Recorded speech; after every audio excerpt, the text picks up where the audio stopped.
सभी को फिर से जोहार, नमस्कार। और आज हम नई क्लासेस जो लेने जा रहे हैं, ये मेरा छोटा सा इंट्रोडक्शन हुआ। इस क्लास में बेसिकली मैं पाषाण काल यानी कि पैलेयोलिथिक एज, उसके बाद मध्य पाषाण काल यानी कि मेसोलिथिक एज, उसके बाद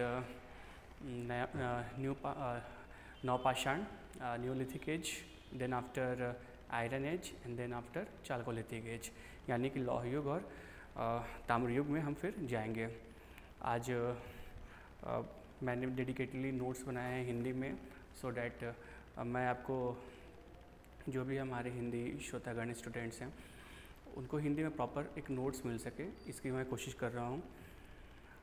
सो शुरू करते हैं। ये रहा मेरा छोटा सा परिचय। मेरा नाम अंचल प्रियदर्शी है और मैंने अभी तक 5 किताबें अभी तक ऑथर की हैं और इसके साथ मैं अभी TRI में संथाल जनजाति के ऊपर में रिसर्च असिस्टेंट हूँ। फाइन।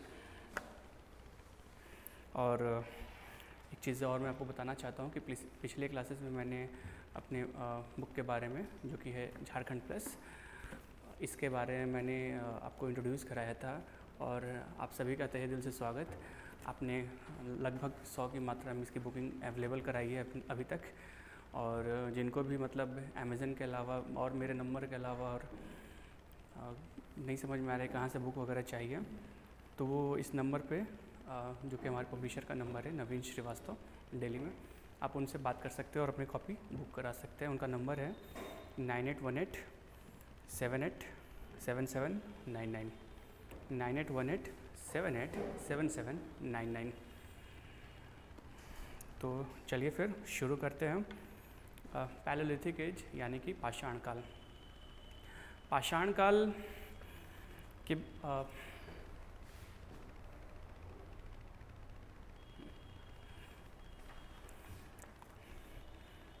पाषाण काल जो है भारतीय पूरा पाषाण युग को मानव द्वारा इस्तेमाल किए जाने वाले पत्थर के औजारों के स्वरूप और जलवायु में होने वाले परिवर्तनों के आधार पर 3 अवस्थाओं में विभाजित किया जाता है। पूरा पाषाण काल, मध्य पाषाण काल और उच्च पाषाण काल। रेखा चित्र के द्वारा इसे निम्नलिखित प्रकार से दर्शाया जा सकता है। तो जैसे कि आप समझ रहे हैं कि on the belonging, on the dependency of the stones, tools, their utilities and on the variability in the changes, right. The Paleolithic age has been divided into 3 phases. They are lower Paleolithic age, middle Paleolithic age and then upper Paleolithic age. पूरा पाषाण काल, मध्य पाषाण काल और नव पाषाण काल। पूरा पाषाण काल यानी कि हमारा जो 25 लाख साल ईसा पूर्व से 10,000 ईसा पूर्व तक, ये हमारा आपका जाता है 25 लाख ईसा पूर्व से 9 लाख ईसा पूर्व तक लोअर पैलेयोलिथिक एज यानी कि पूरा पाषाण काल जाता है। उसके बाद मिडिल पैलेयोलिथिक एज जो कि 9 लाख ईसा पूर्व से लेकर 40,000 ईसा पूर्व तक माना जाता है।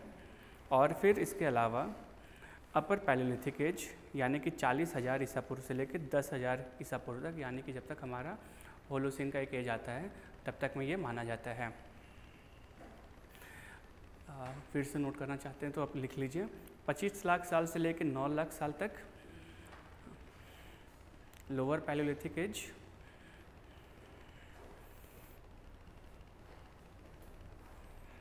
9 लाख ईसा पूर्व से लेकर 40,000 तक मिडिल पैलेयोलिथिक एज, और 40,000 से लेकर 10,000 ईसा पूर्व तक अपर पैलेयोलिथिक एज। लोअर पैलेयोलिथिक एज मतलब पूर्व पूरा पाषाण, मिडिल पैलेयोलिथिक एज मतलब मध्य पूरा पाषाण और अपर पैलेयोलिथिक मतलब उच्च पूरा पाषाण। इसके बाद प्री हिस्ट्री में पैलेयोलिथिक के अलावा मध्य पाषाण यानी कि मेसोलिथिक एज और न्यूलिथिक एज यानी कि नव पाषाण काल, ये तीनों आती है। अच्छा, इससे पहले मैं आगे बढ़ूँ, आपको एक कॉन्सेप्ट समझाता हूँ कि what is difference between pre history, proto history and history. तो प्री हिस्ट्री, प्रोटो हिस्ट्री और हिस्ट्री, तीनों में तो सिविलाइजेशनल स्टफ्स थी, यानी कि तीनों में आपकी जो क्या कहते हैं सिविलाइजेशन वो शुरू हो गई थी। बट एक फंडामेंटल डिफरेंस है, फंडामेंटल डिफरेंस है, जैसे कि मैं आपको पढ़ के बता दूं कि prehistory is the time during the development of human culture before the appearance of the written world, यानी कि मानव सभ्यता की शुरुआत हो चुकी थी, बट जो लिखा पढ़ी है, जो राइटिंग्स है, वो इसके अभी तक इस समय डेवलप नहीं हुई थी। Information about prehistory historic times is collected by archaeologist by excavating and studying the remains. जैसे कि मैंने वो पिछले क्लासेस में भी बताया था कि जो दो तरह के सोर्सेज होते हैं, लिटरेरी एंड आर्कियोलॉजी, तो उसमें जो आर्कियोलॉजिकल है वो उत्खनन से खास करके पुरातात्विक जो सोर्सेज है वो उत्खनन के हिसाब से निकाली जाती है, उसके डिपेंडिंग ऑन दैट। तो archaeologist collect the information bye excavating and studying the remains, for instance the stone age. फिर एक आती है हिस्ट्री, इसको थोड़ी देर के लिए स्किप करते हैं। फिर आती है हिस्ट्री। तो history is the continuous typically chronological records of events. तो इतिहास जो है वो एक चलती हुई, मतलब कंटिन्यूअस है आपकी, कहीं भी आपकी वो मतलब फ्रैगमेंटेड पोर्शन नहीं है, वो इन कंटिन्यूअस है। और क्रोनोलॉजी क्रमबद्ध, क्रमशः, रिकॉर्ड्स ऑफ इवेंट्स, मतलब जो भी आपके रिकॉर्ड्स हुए हैं, जो भी आपके इतिहास में जितने भी इवेंट्स हुए हैं आपकी, उसका एक इवेंट्स का रिकॉर्ड है। Information about the historic time can be collected through various sources, written as well as archaeological. तो जैसा मैंने वो पिछले क्लास में भी बताया था कि दो तरह की सोर्सेज होती हैं in the reconstruction of history, and those are literary sources and archaeological sources. तो इसमें इसी चीज़ को बताया जा रहा है कि किसी चीज़ के बारे में अगर हम इंफॉर्मेशन यानी कि सूचना निकालते हैं ऑफ हिस्टोरिक टाइम, तो वो कलेक्ट किया जा सकता है लाइक रिटन, यानी कि किसी भी लिटरेरी साहित्यिक सोर्स से, या फिर आर्कियोलॉजिकल यानी कि पुरातात्विक सोर्स से। फॉर इंस्टेंस द वैदिक एज। ठीक है, तो ये आपकी हो गई प्री हिस्ट्री, ये आपकी हो गई हिस्ट्री, और इसके बीच के पीरियड को कहते हैं प्रोटो हिस्ट्री। सो प्रोटो हिस्ट्री जो है एक वो सैंडविच स्टेज होती है, वो दूसरे सिविलाइजेशन के ना कॉन्टेक्स्ट में वो बहुत क्लियर कट कॉन्सेप्ट नहीं होता है। जैसे कि मैं आपको बताऊं कि proto history is the time just before the earliest recorded history. तो रिकॉर्डेड हिस्ट्री, जैसे कि मैं आपको बता रहा हूँ कि राइटिंग्स आपकी शुरू हो चुकी होंगी, लिटरेरी सोर्सेज आने शुरू हो चुके होंगे, तो उसके जस्ट जो पहले का पीरियड है it becomes protohistory. And written records about protohistoric times are few and the script is yet to be recorded. तो इसी पीरियड, मतलब चलिए ठीक है, मैं इसको समझाता हूँ कि written records about prehistoric times, यानी कि साहित्यिक सोर्सेज जो भी हैं उनके अभी तक है ना डिसाइफर नहीं किया गया है, यानी कि उसे अभी तक पढ़ा लिखा नहीं गया है। जैसे कि इंडस वैली सिविलाइजेशन में आपका हो गया, उसमें आप जानते हैं कि सील्स के ऊपर चाहे जो भी स्टोन्स के ऊपर में कुछ लिखे गए हैं, चीज़ें लिखी गई हैं, बट उसको अभी तक पढ़ा नहीं जा सका है, उसको समझा नहीं जा सका, वो डिसाइफर्ड नहीं हुए हैं। तो इसलिए इस कैटेगरी में वो आता है। इसके एग्जांपल जैसे मैंने अभी बताया, इंडस वैली सिविलाइजेशन। फाइन। तो जैसे कि मैंने अभी आपको बताया कि ऐतिहासिक जो आपका एज है on the basis of literary sources and on the basis of time, आप मतलब उसको प्री हिस्ट्री में, प्रोटो हिस्ट्री में और हिस्ट्री में आप उसको डिवाइड कर सकते हैं। इन तीनों के बीच में फंडामेंटल डिफरेंस क्या होता है इसको मैंने एक्सप्लेन किया है। तो हमारे इंडिया में जो पैलियोलिथिक एज की जो शुरुआत की जो कवायद शुरू होती है, यानी कि उसके वो कैसे शुरू होगी, वो अपने साक्ष्यों के बेसिस के ऊपर से शुरू होगी, राइट। तो उसके साक्ष्य जो पहले मिले थे वो मद्रास प्रेसिडेंसी में, आज के मद्रास से लगभग 40-50 किलोमीटर दूर है पल्लवरम, वहाँ से मिलती है। और ये मिलती है 1863 में, 1863, ठीक है। सिपोही मुठनी के लगभग 7-8 साल के बाद जो हुई थी। उस समय archaeological survey of India Cunningham जो हैं आपके, उस समय governor general, viceroy governor general वो आ चुके थे। तो ऐसे ही उनके जियोलॉजिकल सर्वे ऑफ इंडिया के एक अधिकारी हुआ करते थे जिनका नाम था Robert Bruce Foote. R for Robert, B for Bruce, A for Foote. तो ये एक बार क्या किया कि ये एक बार ऐसे ही अपने एरिया में, मतलब मद्रास प्रेसिडेंसी में भ्रमण के लिए निकले थे, सर्वे के लिए निकले थे। और उन्होंने एक क्या कहते हैं कि हस्तकाठ यानी कि हैंड एक्स आइडेंटिफाई किया था। हस्तकाठ इतना बड़ा कुछ होगा लमसम,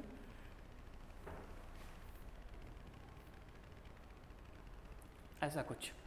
दिस इज, ये जितने भी आपके स्टोन्स हैं, ये टूल्स हैं, ये सब आपके पैलियोलिथिक एज को, तीनों एज को, निम्न हो, मध्य हो, उच्च हो, पूरा पाषाण काल, उसको उसके एज को संबोधित करते हैं। और आप देख सकते हैं ये थोड़े बड़े आकार में हुआ करते थे, क्योंकि बड़े आकार में कहने का मतलब है कि फिर बड़े जो वाइल्ड एनिमल होते हैं उनके साथ हंटिंग में, शिकार के लिए काम आता था। तो ऐसा ही कुछ रॉबर्ट ब्रूस फुट ने 1863 में पल्लवरम के नज़दीक में डिस्कवर किया।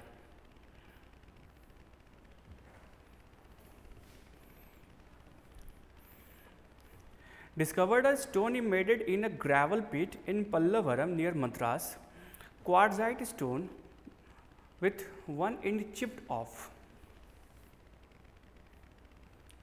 One end chipped off, ये 2 एंड हुआ, एक इधर हुआ और एक इधर हुआ, ठीक है।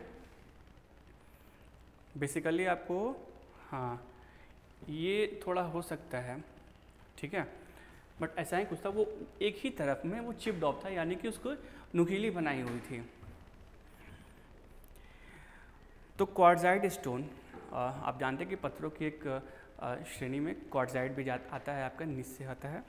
तो he found first hand axe, the first Palaeolithic tool discovered in India.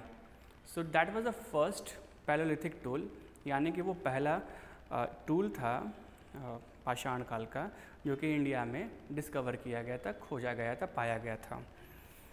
उसके बाद क्या हुआ कि ये बहुत मोटिवेटेड हुए और फिर इन्होंने मद्रास प्रेसिडेंसी में घूम घूम करके इन्होंने डिस्कवर करने की, खोजने की कोशिश की कि मतलब, और मतलब उन्हें इस चीज़ की आभास हुई कि अगर ये यहाँ पे मिला होगा तो बहुत सारे ऐसे चीज़ें हैं, टूल्स हैं पैलियोलिथिक चाहे मेसोलिथिक जो भी हैं उस समय के, जो कि बहुत पॉसिबल है मिलने के।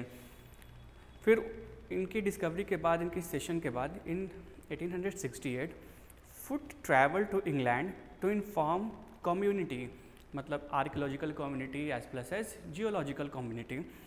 इन 1873 his prehistoric tools from India were displayed at international exhibition in Vienna, Austria. Within 2 decades, the foundation of Indian prehistory had been laid and received international recognition. तो 1873 में इन्होंने क्या किया कि अंतर्राष्ट्रीय एग्जीबिशन लगाए गए वियना में, जो कि आज ऑस्ट्रिया की राजधानी आज की यूरोपियन कंट्री है। 1873 में इन्होंने वहाँ पे एग्जीबिशन लगाया और उसके 2 दशकों के भीतर, यानी कि 1893 तक, आपको याद है कि चार्टर ऑफ इंडिया एक्ट 1891 आया था, उसके 2 साल के भीतर, या फिर इस पीरियड से बोलिए, उससे मत इसको रिलेट करिए, इसके 20 साल के भीतर में, 2 दशकों के भीतर में भारत में प्री हिस्ट्री की अंडरस्टैंडिंग है, यानी कि इसके बारे में साक्ष्य मिले, इस चीज़ को इस्टेब्लिश करने के लिए दुनिया भर में रिकॉग्निशन मिली कि हाँ इंडिया में ऐसा कुछ था। Stone tools are found in different context. तो जो ये स्टोन टूल्स हैं ये अलग अलग कॉन्टेक्स्ट में, परिप्रेक्ष्य में मिलते हैं। दे में occur on the surface of the ground. अच्छा, जैसे कि मान लो कि जैसे मैं यहाँ खड़ा हूँ तो जो यहाँ पे मिला है ये कभी एक फैक्ट्री हुआ करती होगी जिसके सरफेस में एक दो पीस पड़ गया होगा। जैसे कि मान लो कि मसाला पीसने वाली जो भी आज की डेट में पत्थर की जो औजारें बनती हैं, है ना, तो उस जगह पे कुछ वैसे एविडेंस बच जाते हैं, है ना, जो कि ख़राब हो गए हों, टूट गए हों, तो उनको छोड़ दिया जाता है क्योंकि वो बर्बाद हो जाते हैं, पत्थर वो बेकार हो जाते हैं, उसकी कोई इकोनॉमिक वैल्यू होती नहीं है, राइट। तो उसको छोड़ दिया जाता है। और जो फुली फर्निश्ड होती है यानी कि बढ़िया से जिसको निर्माण किया जाता है उसका बाज़ार में उपयोग होता है क्योंकि उसकी दाम मिलती हैं। तो या तो वो ट्रांसफर होती है या तो जैसे मैंने बोला कि वो ओरिजिनल जगह पे मिली होगी, है ना। तो embedded in river deposit at habitational site, या फिर क्या होती है ना कि रिवर साइट में जाते वाते कहीं गिर गई हो तो वहाँ एम्बेडेड हो यानी कि वो गिरी पड़ी अवस्था में पाई जाती हो। हैबिटेशनल साइट, हैबिटेशनल साइट मतलब आवास, प्रवास, जहाँ पे उनका हुआ करता था। And factory sites where they were made, जो कि मैंने आपको शुरू में बताया। तो या तो वो जहाँ बनाई जाती थी फैक्ट्री साइट में, या तो वो सरफेस ऑफ द ग्राउंड मतलब कहीं दबी कुची अवस्था में, या तो नदियों के किनारे या नदियों में जहाँ रहा जाता था। क्योंकि इस समय तक एक चीज़ है ना बहुत एविडेंट थी, बहुत साक्ष्य इसके बारे में मिलते हैं कि पैलियोलिथिक में, मेसोलिथिक में, ये जो भी एजेस अभी जा रहे हैं तो इनमें ना नदियों के किनारे या फिर वाटर बॉडीज़ जहाँ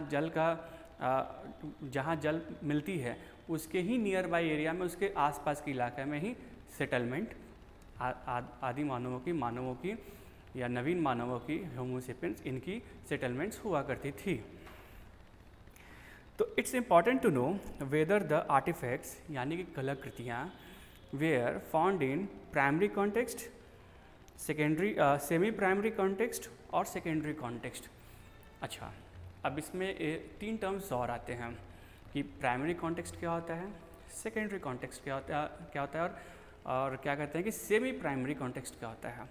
तो प्राइमरी कॉन्टेक्स्ट ऐसा होगा कि जहाँ उसे बनाया गया हो या फिर यूज़ हुए हों, ठीक है। मतलब जैसे मैंने फैक्ट्री का एग्जांपल लिया, एक फैक्ट्री आप समझ रहे हो कि जैसे कि विंध्यास जाती है, विंध्यास की जो पहाड़ी, विंध्या रेंज की जो पहाड़ी है वो नर्मदा नदी के किनारे में है। तो वहाँ अब क्योंकि वो पहाड़ी है, जैसे कि आरावली की पहाड़ी है, तो वहाँ पे पत्थर मिल जाते हैं। अब बगल में पानी का स्रोत भी है, तो वहाँ पे बहुत ज़्यादा पॉसिबल है कि वहाँ पे, क्योंकि उस समय वो गुफा में रहते थे, केव्स में रहते थे, they use to shelter themselves under the caves. तो वो पत्थर भी निकालेंगे, वो रात भी गुजारेंगे और पीने का पानी का भी साधन मिल जाएगा। और जंगल के ऊपर वो जाएंगे तो कुछ मतलब वनस्पति से वेजिटेशनल जो भी चीज़ें हैं वो खाने पीने को मिल जाएगी, और इसके अलावा हंटिंग तो है ही, फाइन। तो प्राइमरी कॉन्टेक्स्ट हुई, सेकेंडरी कॉन्टेक्स्ट में सेमी प्राइमरी में slightly removed from their original place, यानी कि ऐसा भी हो सकता है कि अगल बगल हर जगह तो ये पत्थर वाली स्थिति नहीं हो या फिर डेवलप नहीं हो, तो अगल बगल के हैबिटेंट वाले लोकेशन वाले लोग वहाँ पे आते हों और वो ले जाते हों, या फिर वो ही मूव कर गए हों क्योंकि वो खानाबदोश थे, है ना। They were wanderers, they were gypsies, they were nomadics. तो थोड़ा सा स्लाइटली मूव, स्लाइटली का मतलब 2-4 मीटर नहीं है, लाइक अप टू 50 किलोमीटर्स और 70 किलोमीटर, इतना डिस्टेंस तो आपको मानना ही पड़ेगा क्योंकि ह्यूमन सेटलमेंट भी कम है, पॉपुलेशन भी कम है ना। एंड दूसरी क्या है कि सेकेंडरी कॉन्टेक्स्ट मतलब far removed from their original place, यानी कि वो माइग्रेट ही कर गए हों एक जगह से दूसरे जगह की ओर। अब जैसे कि आप मानो कि गंगा की एक छोर से दूसरी छोर कोई जा रहा है, अगर गंगा इतनी व्यापक नदी है और इतनी उसमें डेप्थ है यानी कि उसमें गहराई है, और कोई अगर गंगा को पार करता है तो सिर्फ आने जाने के लिए डेली जैसा हम आज के डेट में करते हैं वैसा तो नहीं करता होगा ना, वो माइग्रेट ही करने के लिए करते होंगे। वो घुमंतु प्रजाति रहे होंगे कि वो शिफ्ट ही कर जाएंगे इधर से उधर। और वैसे भी उनके दिमाग में ये चीज़ें रहती होंगी कि एक जगह इस्टेब्लिश करके मतलब उनको कुछ फियर फैक्टर होता होगा, या फिर क्या कहते हैं कि दूसरी बातें हो सकती हैं कि हर किसी के पास गुफा नहीं होगा तो वो घूमते फिरते रहते होंगे और बीच बचाव में अपने साथ हथियार लेके चल रहे होंगे। ये एक दो तीन ऐसी पॉसिबिलिटीज़ है जो कि रही होंगी। तो जो मैंने बताया कि कलाकृतियों के जो पाए गए हैं तो उनके हिसाब से ये तीन ऐसे सिचुएशंस बनते हैं। अब जो हमारी पृथ्वी है ना, ये 4.5 बिलियन ईयर पुरानी है। मतलब साइंटिफिकली अगर बात करो, जियोलॉजिकली के हिसाब से बात करो तो ये 4.5 बिलियन साल पुरानी है। और जो हमारे जो अर्ली जो ह्यूमंस हैं वो अपीयर होते हैं, क्योंकि इसके बारे में कुछ क्लियर कट आपके पास इंफॉर्मेशन नहीं है कि who where the like early humans like and at what time actually you can disperse them, you can call them. तो प्रोबेबली लाइक आज से 2 लाख साल पहले आप इसको मान सकते हैं। तो Pleistocene and Holocene epoch are important for hominid evolution. तो दो जो दौर आते हैं, एक प्लीस्टोसीन और एक होलोसीन।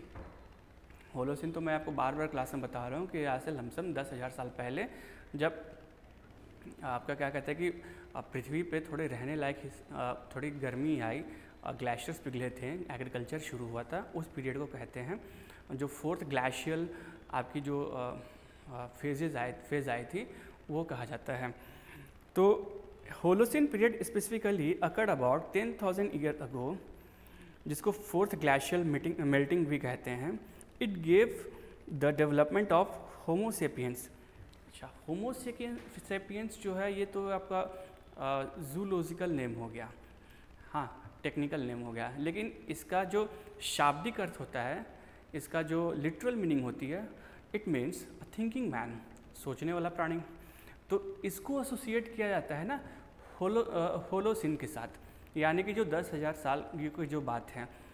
अभी आपको जो मैंने आपको एजेस बताए, पूर्व पूरा पाषाण, मध्य पूरा पाषाण, उच्च पूरा पाषाण। तो उच्च पूरा पाषाण यानी कि अपर पैलेयोलिथिक एज के ख़त्म होने तक, जो कि 40,000 ईसा पूर्व से लेकर के 10,000 ईसा पूर्व तक इस्टेब्लिश है।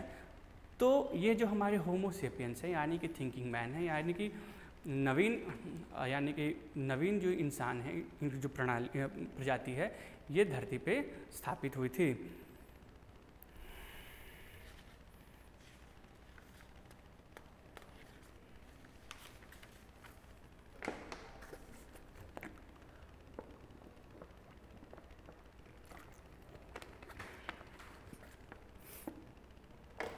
तो पूरा पाषाण युग की अवस्था है, इसको हमने डिस्कस किया है। मैंने आपको बताया पूर्व पूरा पाषाण 25 लाख से लेकर 9 लाख साल ईसा पूर्व तक, मध्य पूरा पाषाण 9 लाख ईसा पूर्व से लेकर 40,000 ईसा पूर्व तक, और उच्च पूरा पाषाण जो कि 40,000 ईसा पूर्व से लेकर 10,000 ईसा पूर्व तक स्थापित है। इसमें हम अब कुछ संस्कृतिज़ हैं यानी कि कल्चर हैं, इसके बारे में बात करेंगे, और इसी को लेते हुए हम इनके साइट्स जो कि इम्पॉर्टेंट हो जाती है इसके बारे में बात करेंगे। आई होप अभी तक आपको क्लासेस में समझ में आ रही होंगी कि स्टोन एज क्या है, स्टोन एज, पैलियोलिथिक एज, पाषाण काल, ये चीज़ें क्या थी। इसके अलावा हिस्ट्री के बारे में हमने डिस्कस किया, प्री हिस्ट्री के बारे में डिस्कस किया, प्रोटो हिस्ट्री के बारे में हमने डिस्कस किया। फिर हमने बात किया कि depending on the context, primary context से सेमी प्राइमरी कॉन्टेक्स्ट और सेकेंडरी यानी कि प्राथमिक और अर्ध प्राथमिक और द्वितीय कॉन्टेक्स्ट जो है, इसके बारे में बात की। हमने ये भी बात किया कि स्टोन टूल्स जो हैं वो किस तरीके से 3 अलग अलग अवस्थाओं में वो मिले हैं। जैसे कि वो अपने मूलभूत अवस्था में वो जगह पे मिले हैं जहाँ उन्हें बनाया ही जाता था, एक उन्हें जब ले जाया गया तो नदियों के किनारे या फिर धरातल के नीचे, ये 2 अलग अलग चीज़ें हैं जहाँ से वो मिले हैं। इस चीज़ को आप इस हिसाब से भी समझ सकते हैं कि अगर वो मान लीजिए कि वो अगर ऐसे किसी जगह पे नहीं मिलते, अवस्था में नहीं मिलते, कैसे, जैसे कि नदियों के बीच में, चाहे पृथ्वी के अंदर, ज़मीन के अंदर, तो शायद वो इधर से उधर डिस्ट्रीब्यूट हो सकते थे, रिलोकेट हो सकते थे, यानी कि उनको इधर से उधर घुमाया जा सकता था। तो यानी कि एक चीज़ ये भी है कि वो फिर शायद डिस्कवर ही नहीं हो पाती, जैसे कि और रॉबर्ट ब्रूस फूट ने 1863 में पल्लवरम तमिलनाडु महाराष्ट्र के मद्रास के नज़दीक से ढूंढा था। ठीक है, ये बहुत इंपॉर्टेंट नाम है, Robert Bruce Foote. 1863 he was British servant under geological, not archaeological, geological survey of India. ठीक है, और जो पत्थर जो यूज़ हो रही थी वो क्वार्टजाइट स्टोन, हिंदी माध्यम वालों के लिए यही बोलूँगा, क्वार्टजाइट स्टोन पत्थर यूज़ हुई थी। और उन्होंने जो सबसे पहले पाया था वो था हस्तकाठ, यानी कि हैंड एक्स, हैंड और एक्स कुल्हाड़ी, तो वो एक्स नहीं, हैंड एक्स हाथ वाली कुल्हाड़ी, तो हस्तकाठ उसे कहते हैं। झारखंड में भी अगर आप देखो तो सबसे पहला जो साक्ष्य मिलता है वो बोकारो के दामोदर नदी के पास मिलता है, क्योंकि बोकारो धनबाद वाला वो इलाका ही है, दामोदर वाला इलाका ही है, तो वहाँ पे भी ये साक्ष्य मिलता है आपको। झारखंड के परिप्रेक्ष्य में बात करूँ, ये सिर्फ एक साइट है जिसकी मैंने मेंशन की है, ये one of the among sites हैं, यानी कि बहुत सारे साइट झारखंड में। लेकिन चूँकि पिछले क्लास में भी लोगों ने पूछा कि झारखंड में पढ़ना है क्या, नहीं सर झारखंड नहीं पढ़ना है। मैंने ना जो क्या कहते हैं कि एक रिलेशनशिप इस्टेब्लिश करने की बात थी आर्कियोलॉजिकल सोर्स में और लिटरेरी सोर्स में, मैंने उसके रिस्पेक्ट में construction of history of Jharkhand, इसलिए मैंने उसको 10-15-20 मिनट डिटेल किया था, उसके बारे में विस्तृत तौर से मैंने बात की थी। ये आपके सिलेबस की पार्ट नहीं है, बट आपको ये समझना चाहिए कि झारखंड के जो इतिहास के बारे में कितने इतिहास और कितने फसाने वो बातें हो जाती हैं अगर सिंथेसिस नहीं होती है, अगर समागम नहीं होता है लिटरेरी सोर्सेज के बारे में और आर्कियोलॉजिकल सोर्स के बारे में। और अब जैसे जैसे समय के पीछे जाते जाएंगे, कालखंड में जाते जाएंगे, और वो नहीं होगा तो वो डिस्टोर्टेड हो जाएगी, वो माइथोलॉजी के अंदर आ सकती है, वो लेजेंड के अंदर आ सकती है, वो रिडल के अंदर आ सकती है, वो किंवदंतियों के अंदर आ सकती है। तो इस चीज़ के लिए ही लेकर के मैंने इस्टेब्लिश की थी। और इसमें मैंने एक एग्जांपल दिया था अमरनाथ दास के बारे में, जिन्होंने 4 साक्ष्य मुख्य तरीके से दिए हैं, खोरी वगैरह हटा दे तो फिर भी, कि कैसे गौतम बुद्ध के उन्होंने क्लेम किया था कि वो झारखंड से ज़्यादा है, रादर कि वो नेपाल से ज़्यादा है। फिर मैं ये चीज़ें कहूँगा कि उन्होंने इस चीज़ को इस्टेब्लिश करना चाहा, बट लिटरेरी सोर्सेज उन्हें कहीं से ये नहीं मिलती हैं। आर्कियोलॉजिकल सोर्सेज उन्होंने दिखाए हैं, हैंडसांग के बारे में उन्होंने क्लियर कट उन्होंने इन्फॉर्मेशन दिया है, बट वो चीज़ इस्टेब्लिश नहीं कर पाते हैं, तो ये सर्वमान नहीं है। सर्वमान मतलब यूनिवर्सल नहीं है, इसलिए आपकी हिस्ट्री रिकन्स्ट्रक्शन नहीं हो पाती है without the synthesis of literary sources and archaeological sources, and this is the reason why I mentioned and I give a reference, a brief reference about Jharkhand. और इसी के संदर्भ में मैंने आपको संथाल जनजातियों के रिडल्स के बारे में, किंवदंतियों के बारे में इंट्रोड्यूस कराया था, और नागवंशी शासक जो हैं छोटा नागपुर के, उनके बारे में बताया था। क्योंकि जो मिस इन्फॉर्मेशन जो होती है, चाहे लैक ऑफ इन्फॉर्मेशन होती है, उसके कारण हिस्ट्री रिकन्स्ट्रक्ट नहीं हो पाती है। खैर, तो प्राग ऐतिहासिक, इसके बाद में अब हम आते हैं पूरा पाषाणी काल में। और पूरा पाषाणी काल में सबसे पहले चापर चापिंग पेबुल संस्कृति। तो चापर चापिंग पेबुल संस्कृति, इसके उपकरण सर्वप्रथम पंजाब की सोहन नदी घाटी, जो कि आज की डेट में पाकिस्तान में है उपस्थित, से प्राप्त हुए हैं। पंजाब की सोहन नदी घाटी से चापर चापिंग पेबुल संस्कृति के साक्ष्य जो हैं वो प्राप्त किए गए हैं। इसी कारण इसे सोहन संस्कृति भी कहा जाता है, क्योंकि नदी के कारण, जैसे कि Indus valley civilization on the bank of river Indus, तो on the bank of being river Sohan, तो चापर चापिंग पेबल, पेबल मतलब पत्थर जो छोटे छोटे होते हैं, payable. I am not talking about the furnished payable मतलब पत्थर ही आप मान लो फिलहाल। तो इसको सोहन संस्कृति भी कहा जाता है। पत्थर के वे टुकड़े जिसके किनारे पानी के बहाव से रगड़ खाकर चिकने एवं सपाट हो जाते हैं। तो अब तो जानते हो ना कि जो रिवर फोर्सेस जो होती है, जो खास करके हिमालय से उतरती है, उनमें कितना बहाव होता है, कितनी गति होती है, तो वो अपने साथ बहुत सारे ग्रेवल्स, पेबल्स यानी कि पत्थर छोटे छोटे बड़े वो ले आती है, और उनके कारण घर्षण के कारण वो नुकीली हो जाती हैं, जिसके कारण ये जो इस सोहन घाटी की ये जो संस्कृति है, इस यहाँ पे इनके साक्ष्य मिलते हैं।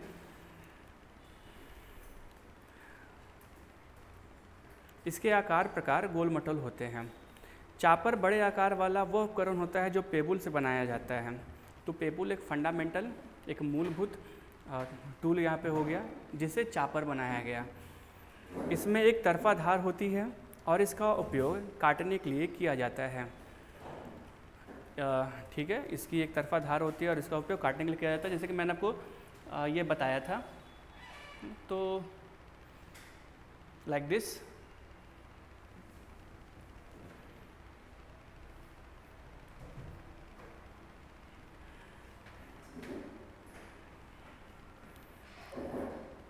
चॉपिंग जो होती है, चॉप कहते हैं, जैसे कि आपका क्या कहते हैं कि चिकन चॉप, तो काटने वाली चीज़ें को चॉपिंग कहते हैं। चॉपिंग दोहरी धार वाला काटने की औजार होती है। आपने नाइफ़ देखा है, knife is a chopper in itself. जो नाइफ़ होती है, छुरियाँ जो होती हैं उनमें दो धार आपने देखा होगा, एक मोटी एक पतली देखा होगा आपने, वो चॉपिंग के लिए आते हैं। तो this becomes chopper and chopping. तो चॉपर में पेबल्स यूज़ होता है एंड चॉपिंग जो होती है वो दोहरी धार, यानी कि दोनों तरफ धार वाली जो होती है उस हिसाब से होती है। उसकी मतलब दोहरी में हो कि अगर बड़ा प्राणी मिल गया तो उसमें थोड़ा मोटा रहेगा, और थोड़ी सूक्ष्म तरीके से उसमें धार लानी हो, काटनी होगी, तो उसमें पतला थोड़ा धारदार वो चीज़ें आती हैं। उसके बाद दूसरी जो है वो है हैंड एक्स संस्कृति। इसके उपकरण सर्वप्रथम मद्रास के वादमदुराई तथा अतिरम पक्कम, तो मद्रास यानी कि मॉडर्न चेन्नई में आपको वादमदुराई और अतिरम पक्कम से प्राप्त किए गए हैं। ये साधारण पत्थरों से कोर तथा फ्लैक प्रणाली, इसमें आप टेक्निक का नाम याद रखेंगे, उसमें चॉपर चॉपिंग था, इसमें कोर और फ्लेक्स जो छोटी जो होती है ना पत्थरों की जो मिलते हैं उसको कहते हैं फ्लेक्स कहते हैं हम। इसे कोर तथा फ्लेक्स प्रणाली द्वारा निर्मित किया गया है। इस संस्कृति के अन्य उपकरण क्लीवर तथा स्क्रैपर हैं। क्लीवर, स्क्रैपर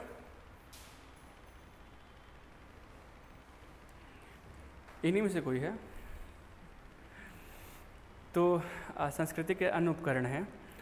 क्लीवर अथवा विदारणी में दोहरी धार होती है। आप दोहरी धार वाले इसमें देख सकते हैं, जैसे कि ये धार हो गई, ये दोहरी धार वाली चीज़ें हो गई आपकी। इसका उपयोग पेड़ों को काटने एवं चीरने के लिए होता है। स्क्रैपर या खुरचनी में एक पत्थर या ब्लेड होता है और इसका किनारा धारदार होता है। ठीक है, आप समझ गए होंगे खुरचनी वाली जो भी होती हैं। इसका उपयोग पेड़ की खाल या जानवर की चमड़ा उतारने में किया जाता है। राइट, मैं आपको धीरे लेकिन एक बार आपको बताते समझाते चला जा रहा हूँ। आप इसी हिसाब से अपने नोट्स को लिख सकते हैं। भारत में निम्नलिखित क्षेत्रों से इन दोनों संस्कृतियों के उपकरण प्राप्त हुए हैं। दोनों संस्कृतियों के उपकरण मतलब आपने जो अभी तक देखा है, चॉपर चॉपिंग भी देख लिया और क्लीवर और स्क्रैपर्स भी देख लिए हैं, ये चारों चीज़ देख लिए हैं। तो इनके जो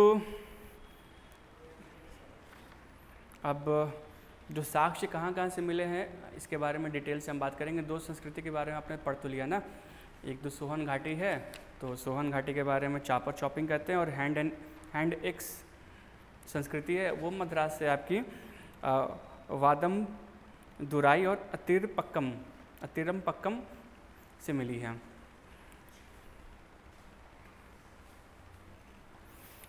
थोड़ा सा और डिटेल में देना चाहूँगा कि होमिनिड यानी कि जो अभी नौ मानुष हो गए इनको होमिनिड कहा जाता है।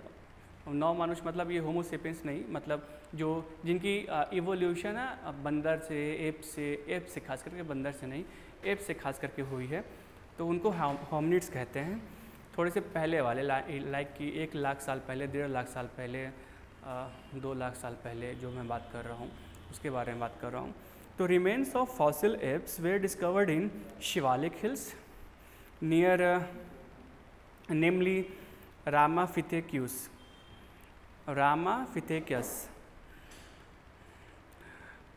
जो शिवालिक हिल से फॉसिल मिलते हैं उसको इसकी नाम दी गई है, उसके नाम दी गई है रामाफिथेकस, शिवाफिथेकस एंड ब्रह्माफिथेकस।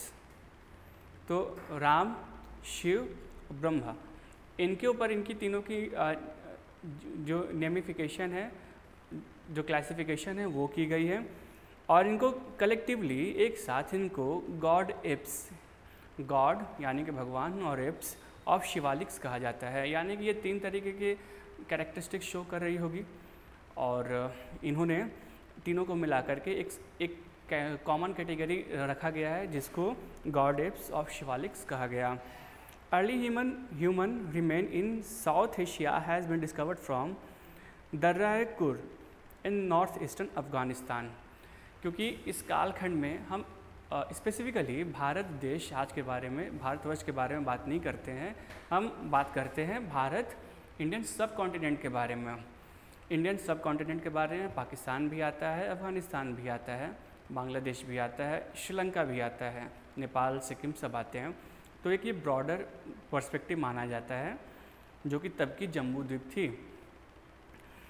अर्ली ह्यूमन रिमेन इन, जैसे कि मैंने आपको बताया, दर्रा-ए-कुर नॉर्थ ईस्टर्न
जैसे कि आप देख पा रहे कि मैंने आउटलाइन ड्रा किया है इंडियन पेनिनसुला का, ठीक है।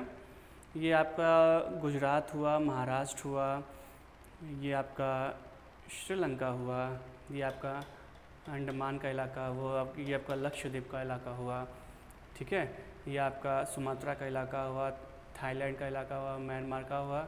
ये आप बांग्लादेश निकाल दो इसमें, ठीक है। और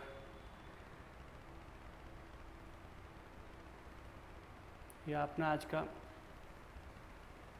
कश्मीर निकाल लो, इंडिया का जो मैप है। ये आपकी बलूचिस्तान वाली इलाका आती है, ठीक है।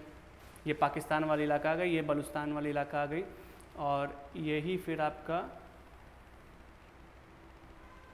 अफ़गानिस्तान वाला इलाका आता है।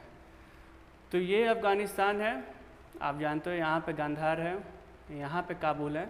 और मैंने जो अभी बात की आपकी कि नॉर्थ ईस्टर्न कुछ इस इलाके में आपकी, यहाँ पे मज़ार शरीफ हुई अफ़गानिस्तान में, इसके भी राइट साइड में, यानी कि जो थोड़ा सा तजिकिस्तान भी आज की डेट में आएगा, कश्मीर के और पाकिस्तान यानी कि पीओके के नज़दीक में आता है। इस रीजन में दर्रा-ए-कुर,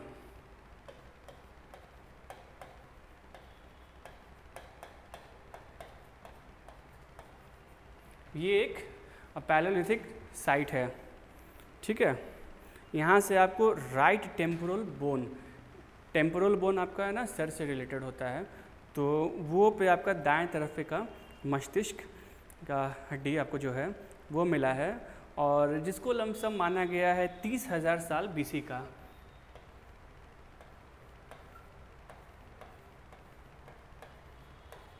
ये इस समय का माना गया है, ठीक है।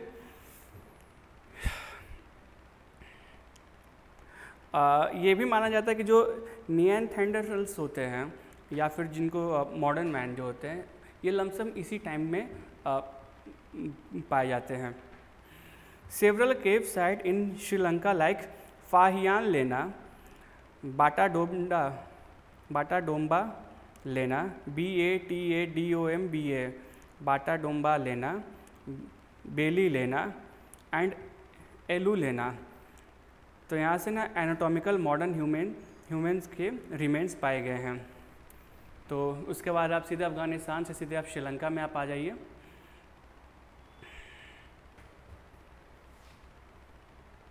ये और यहाँ पे आपके लमसम 4 साइंस हैं और लेना हैज़ द सफिक्स।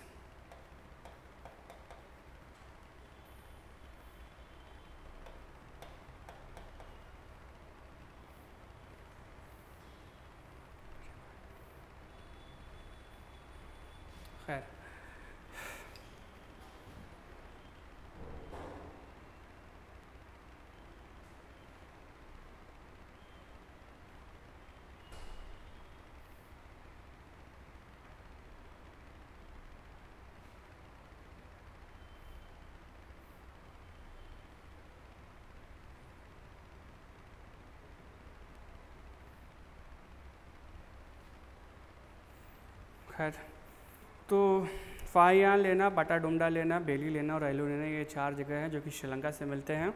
इनकी जो एज होती है दैट इज़ फ्रॉम 337,000 से लेकर के 10,000 यानी कि होलीसन के पीरियड तक ये आपकी आती है।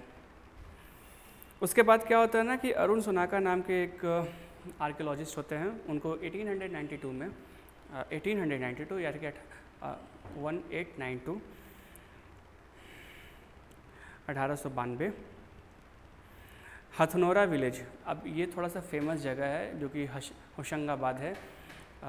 नर्मदापुरम शायद इसकी नाम रख दी गई है मध्य प्रदेश के सीएम के द्वारा आज की डेट में। तो होशंगाबाद ज़िला जो है जो कि आपका उसके नॉर्थ ईस्ट में यानी कि ऊपर में और ईस्ट साइड में, अगर ये होशंगाबाद है आपका, होशंगाबाद है तो इसके नॉर्थ और आपका ईस्ट यहाँ पे कहीं पे आपका जाएगा, यहाँ पे जाएगा, ईस्ट ये होता है तो यहाँ पे कहीं जाएगा।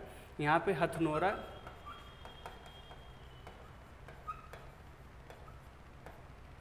हथनोरा एक साइट है 40 किलोमीटर दूर। नर्मदा नदी है, जैसे मैंने आपको बताया कोई भी साइट है वो किसी न किसी जल स्रोत के नज़दीक में ही पाई जाएगी। तो नर्मदा नदी है। तो यहाँ से फॉसिलाइज्ड फ्रेगमेंट ऑफ क्रेनियम यानी कि स्कल कैप यानी कि ऊपर का जो मस्तिष्क का जो अंश होता है हड्डियों का वो मिला है, और फॉसिल्स ऑफ अदर वर्टेब्रेट्स ऐसे जातियों को कहते हैं, जनजातियों जीवों कहते हैं जिनमें रीढ़ की हड्डी नहीं होती है। तो vertebrates and few Acheulian tools. Acheulian is a geological era again, ठीक है। तो आप ये जानो कि पहले के टाइम के एक्वेलियन टूल्स। तो इसमें क्रेनियम मिला है, जो कि एक स्कल जो है वो 30 साल की एक औरत है उसका मिला है, और जिसको माना जाता है कि होमो इरेक्टस, एडवांस होमो इरेक्टस उनका मिला है।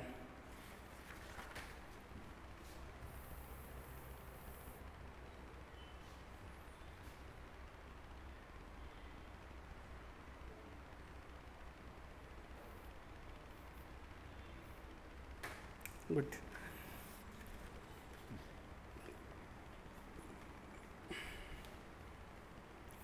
तो इसके बाद फिर इस जगह के बारे में भी ख़ास करके इससे है ना सोनाकिया साहब हैं तो उससे रिलेटेड होते हैं। तो इस एरिया में नर्मदा नदी के एरिया में, विंध्यास में, सतपुड़ाज में, होशंगाबाद के एरिया में बहुत बृहद तरीके से फिर खनन और एक्सकेवेशन काम को लगाया गया, जहाँ से बहुत सारे पैलोलिथिक टूल्स और एनिमल फॉसिल्स को डिस्कवर किया गया। यानी कि जितने भी पाषाणकालीन औजारें हैं वहाँ से और फॉसिल्स हैं उनको बहुत ज़्यादा नंबर में डिस्कवर किया गया है। तो ये फिर एरिया ना एक व्यापक तरीके से ही फेमस हो जाता है कि सिर्फ एक शुरुआत में जो एक हथनोरा साइट है या फिर आपका क्या कहते हैं होशंगाबाद के नॉर्थ ईस्ट में 40 किलोमीटर्स, वो एक थोड़ा माइल स्टोन क्रिएट करता है। फिर इस सब रीजन में थोड़ा बहुत कम ज़्यादा मिलता है, लेकिन उस समय जो हथनोरा से जो मिला है 31 साल युवती का जो सर मिला है, जो स्कल मिला है, वो एक इम्पॉर्टेंट होता है।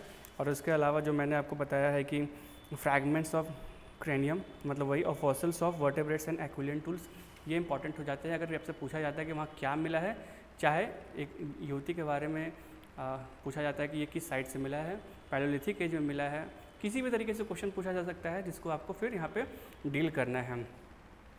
फिर क्या हुआ कि 2001 में P Rajendran found complete fossilised human body baby skull in Odai in Villupuram district of Tamil. अब ODAI उदय विल्लुपुरम डिस्ट्रिक्ट है तमिलनाडु में, उदय गांव है, वहाँ से ना ह्यूमन बेबी का स्कल, बच्चे का स्कल फॉसिलाइज वो मिला उनको 2001 में। तो ये एक फैक्चुअल चीज़ है जो कि अपर पैलियोलिथिक टूल एज है, ठीक है। अपर पैलियोलिथिक मतलब उच्च पूरा पाषाण काल, जो कि 40,000 से लेकर 10,000 साल तक के बीच में आता है, उस समय का मिला है आपको। ह्यूमन मैंडिबल्स जबड़ा of adult human from Mulamutha river in Pune district and Bhimbetka. Mulamutha river in Pune district, वहाँ से जबड़ा मिला है, ह्यूमन मैंडिबल्स मिला है, एडल्ट ह्यूमन मैंडिबल मिला है। और भीमबेटका जो कि आप जानते ही हैं, एक फेमस जगह है, अगर नहीं जानते तो आप जान जाए, जो पढ़ रहे होंगे वो जानते हैं, जो नए नवेले हैं शायद नहीं जानते हो। तो भीमबेटका है वो भोपाल से उत्तर में है, होशंगाबाद के भी नज़दीक में है। वकानकर हैज़ फाउंड, वहाँ से भी कुछ एविडेंस मिले हैं। सोन वैली में फिर आते हैं आपके पास, जो कि नॉर्दर्न एमपी में है, और बेलान वैली जो है जो कि साउथ यूपी में है।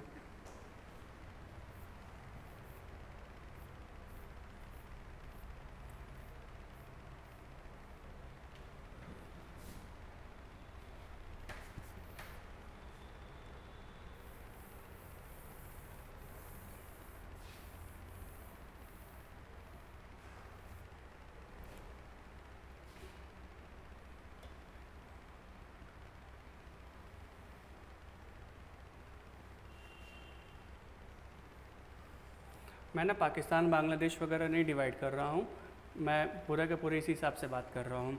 तो आपको पता है कि ये जो दो रेंजेस हैं आपको अच्छी तरीके से पता होगा कौन क्या है। इसमें से विंध्यास कौन है और सतपुड़ा कौन है, आप बताएं। विंध्यास सतपुड़ा के घने जंगल आपने देखा होगा ना, और विंध्यास कहाँ तक जाती है, कैमूर रेंज तक उसका लास्ट जाता है। कैमूर रेंज कहाँ तक जाता है आपका, कैमूर रेंज बिहार तक जाता है ना, और उसका कुछ पोर्शन आपका अब क्या कहते हैं गढ़वा वढ़वा भी जो जाता है विंध्यास का, झारखंड में भी जाता है। तो ये ऊपर है, ये नीचे है, और इसके बीच से जो है आपकी क्या कहते हैं कि नर्मदा रिवर,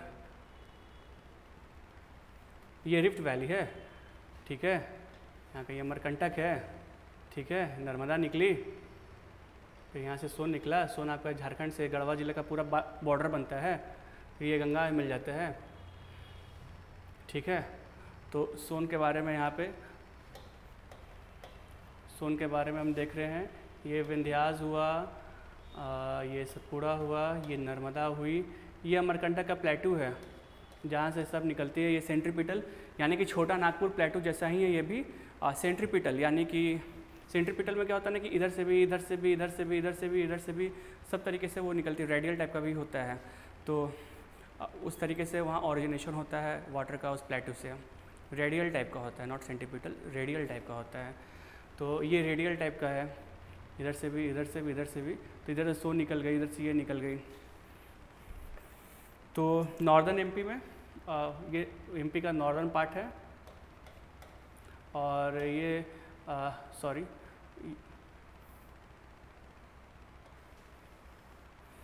ये यूपी का सदर्न पार्ट हो गया। आप मैप में देखोगे तो ये यूपी में जो है ना ये बेलान वैली है, बेलन वैली, और एमपी में आपका है वो सोन वैली है, सोन नदी के ही नाम पे है सोन वैली। तो इन दोनों जगह से भी स्टोन एज के जो है साक्ष्य वो मिलते हैं। साक्ष्य मिलने का कारण आपको पता ही है, जैसे मैंने भी थोड़ी देर भी पहले बताया कि नदियों के नज़दीक होने के कारण और नज़दीक में पहाड़ यानी कि विंध्या रेंज होने के कारण ही वहाँ पे सेटलमेंट, ह्यूमन सेटलमेंट है, वहाँ पे फैक्ट्री थे, तो वहाँ पे चूँकि रॉ मटेरियल था, सेटलमेंट था, तो साक्ष्य वगैरह मिलती है। तो in late Pleistocene climate of this area was much cooler and drier than today. पहले लेट प्लीस्टोसीन में बहुत ज़्यादा ड्रायर था, ठंडा था, जैसे कि मैंने बताया कि आइस मेल्टिंग हुई होलोसिन से लेकर के, उससे पहले की बात है। तो बोन्स ऑफ हिपोज एंड क्रोकोडाइल और हिपोपोटामस, यानी कि क्रोकोडाइल आपका हुआ घड़ियाल वगैरह हो गए, ठीक है, और गेंडा हो गया आपका हिपोपोटामस।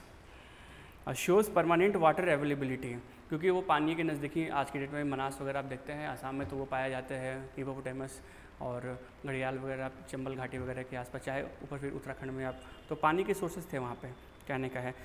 तो during early Holocene climate seems to be have become warmer and wetter, expansion of forest and shrinking of grassland, ये हुआ है। एंड यही चीज़ थार डेजर्ट, आज की डेट में जो थार डेजर्ट है, ये बिल्कुल से ये रेगिस्तान नहीं थी, रेत नहीं थी, तो ये भी इसी चीज़ के बारे में सही है कि जो वार्मर जो हुआ तो उससे थोड़ा सा वेटर हुआ, मतलब वेटर से मतलब है कि बारिश होने लगी, तो इससे ना फॉरेस्ट में थोड़ी सी उसकी वैरायटी में जीव जंतु में जो उसमें प्रगाढ़ता आई वो बढ़े हैं। और ग्रासलैंड जो था, ग्रासलैंड आप ज्योग्राफिक में कहते हैं सवाना जैसे ग्रासलैंड होता है आपका, तो लंबे लंबे जो आपके एरिया होते हैं जहाँ सिर्फ घास होती है, ऐसा नहीं होता कि पेड़ बिल्कुल नहीं होता है, होते हैं थोड़े थोड़े होते हैं, बट बिल्कुल जो है ना वो लंबी लंबी पैचेस होती हैं, लैंडस्केप होता है घास का, उसको कहते हैं ग्रासलैंड।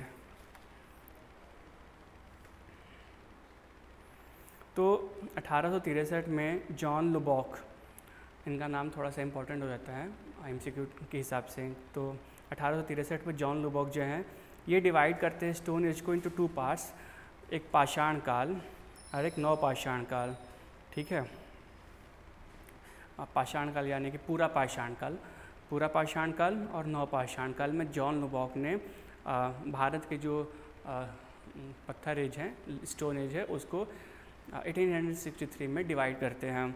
तो later Lartet, LARTE Lartet suggested division of Paleolithic into lower, middle and upper Paleolithic. तो आज की डेट में जो पूर्व पुरापाषाण, मध्य पुरापाषाण और उच्च पुरापाषाण है, इसकी जो धारणा है ना, उन्होंने लाटेट ने दी थी, ये थोड़ा इम्पोर्टेंट है, इसको लिख लीजिएगा।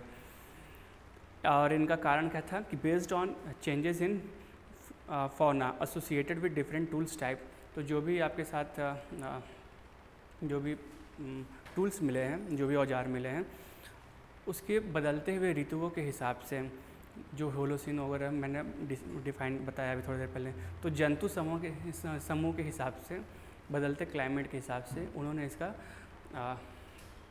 इसका बेसिस माना है कि इनको 3 पीरियड में डिवाइड कर देना चाहिए।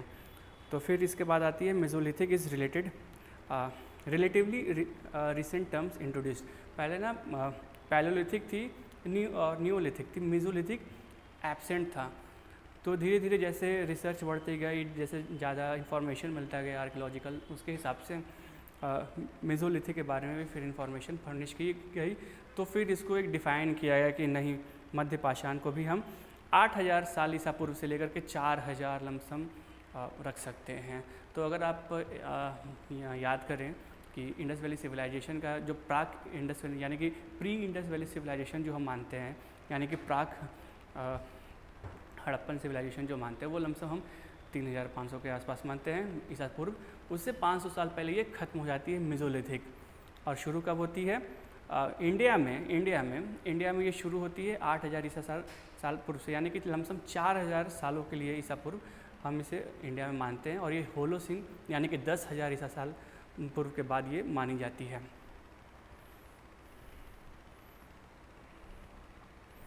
अच्छा, ये चीज़ जो मैंने आपको बताया ना कि जो पूर्व पुरापाषाण, मध्य पुरापाषाण, उच्च पुरापाषाण या फिर पुरापाषाण, मध्य पाषाण और नवपाषाण, इनकी जो डिफ्रेंशिएशन होती है ना वो जियोलॉजी के हिसाब से होती है। जियोलॉजिकल एजेस जो होते हैं उनके हिसाब से होती है।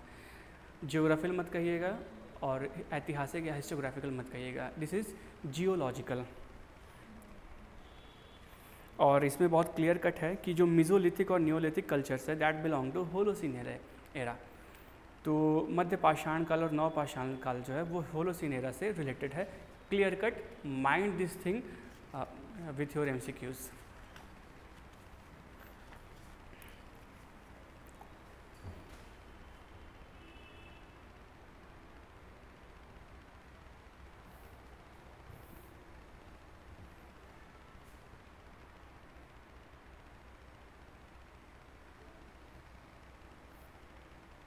इसको मैं इसलिए ले आया हूँ कि आपको थोड़ा सा भी डिफ्रेंशिएशन बता देता हूँ कि लोअर पैलियोलिथिक एज यानी कि पूर्व पूरा पाषाण काल जो कि 25 लाख साल से लेकर के 9 लाख साल ईसा पूर्व तक था, उसमें वो लोअर प्लीस्टोसिन जो एज, जैसे कि होलोसीन में बात कर रहा हूँ, उसमें लोअर प्लीस्टोसिन जो एज है उससे वो रिलेट करती है। और इसके जो कुछ खास करके मोटे मोटे जो औजार हैं उनके नाम हैं पेबल, हैंड एक्सेस, क्लीवर्स, छुरा जैसा जो होता है उसको क्लीवर्स कहते हैं, और चॉपिंग टूल्स जो काटने जैसा होता है उसको चॉपिंग टूल्स कहते हैं। ठीक है। और इनका जो मुख्य जो कार्य हुआ करता था, हंटिंग के लिए हुआ करता था, गैदरिंग के लिए हुआ करता था, पेड़ वगैरह काटने के लिए, चमड़े वगैरह हटाने के लिए हुआ करता था। इसके बाद जो मिडिल पैलियोलिथिक एज है जो कि मध्य पुरापाषाण काल है, ये 9 लाख साल ईसा पूर्व से लेकर के 40,000 ईसा पूर्व तक आता है। इसको मध्य प्लीस्टोसिन में यानी कि मध्य प्लीस्टोसिन एज में आता है। इसमें खास करके आपके जो फ्लेक्स हैं यानी कि परतदार उपकरण हैं वो यूज़ हुआ करते थे। इसका भी काम बेसिकली हंटिंग और गैदरिंग यानी कि शिकार के लिए, गैदरिंग के लिए, फॉरेस्ट के लिए, चमड़े हटाने वगैरह के लिए, लेकिन थोड़ा माइन्यूटली क्योंकि फ्लेक्स वगैरह इंट्रोड्यूस हुए थे उसके लिए था। उसके बाद अपर पैलियोलिथिक जो है वो अपर प्लीस्टोसिन में आता है यानी कि 40,000 साल ईसा पूर्व से लेकर के 10,000 ईसा साल पूर्व तक। इसके खास जो उपकरण हैं, औजार हैं, वो इस तरह से हैं।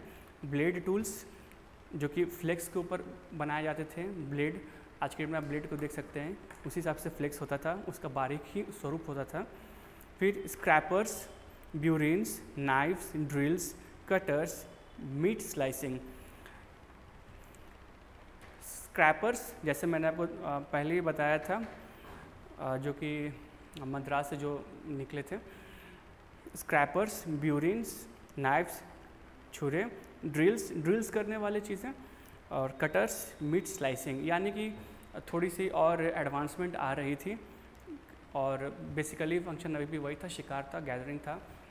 Hunting and gathering was the main purpose still.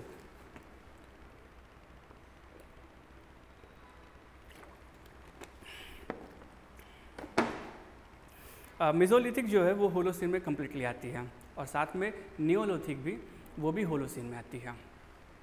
Mesolithic यानी कि मध्य पाषाण काल जो कि 8,000 साल ईसा पूर्व से लेकर 4,000 ईसा पूर्व तक, और नव पाषाण काल जो कि फिर भी 9,000 साल से लेकर के 1,000 साल तक में आती है लमसम। ये दोनों जो है होलोसीन पीरियड में ही आता है। और मेसोलिथिक में एक खास इसकी एक कैरेक्टरिस्टिक है, मेन कैरेक्टरिस्टिक है, जिसको मैं डिटेल में अगले क्लास में बताऊंगा क्योंकि ये तो पैलियोलिथिक एज के बारे में है, लेकिन इसमें फिर भी जान जाए कि इसका एक विशेष कैरेक्टरिस्टिक था टूल्स का, वो था माइक्रोलिथ। तो स्मॉल ब्लेड्स लाइक टूल्स जो होते हैं वो माइक्रोलिथ्स में आते थे। और अभी भी मतलब hunting and gathering, fishing and animal domestication, तो फिशिंग और एनिमल डोमेस्टिकेशन यानी कि पशुपालन जो है जानवरों का, वो शुरू हो चुका था, बट फिर भी हंटिंग यानी कि शिकार और गैदरिंग जो है वो अभी भी ख़त्म नहीं हुई थी। तो एक तरीके से ये ना ट्रांजिशन पीरियड था इस दौर का। और नियोलिथिक जो है that become very radicalise, very different from this to existing phases.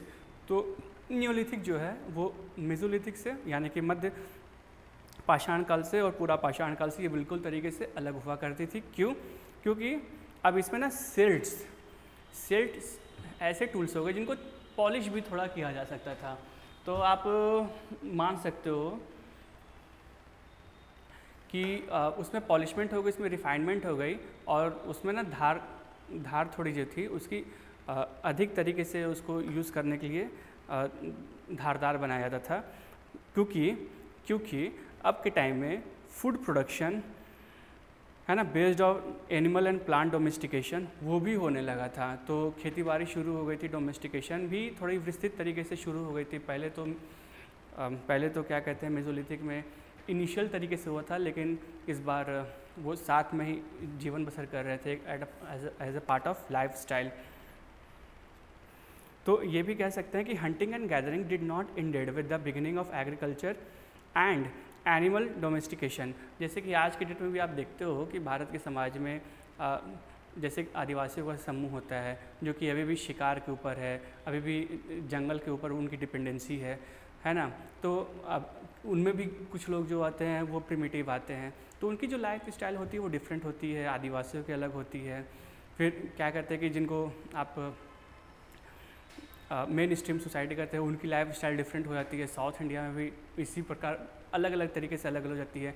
तो कहने का मतलब है कि जैसे आप एक्सपोज होते हैं, जितने आप रिफाइनमेंट आपके अंदर कल्चरली आता है, तो कुछ लोग तो बदलते हैं लेकिन हर कोई नहीं बदल जाता है। ट्रांजिशन हर तरीके से नहीं होता है। किसी के पास स्मार्टफोन होता है, किसी के पास आईफोन होता है, किसी के पास बटन फ़ोन होता है, यूजेबिलिटी तो एक ही होती है, लेकिन सबकी डिमांड अलग होती है और सबकी मतलब रिफाइनमेंट अलग होती है। उसी हिसाब से सिविलाइजेशन जो है वो ज्योग्राफी के हिसाब से वो डिफरेंट होते गई, बट ये कंप्लीट एब्सोल्यूट नहीं था अपने टर्म्स में, ट्रांजिशनल ही थी और ये आज तक भी रही है।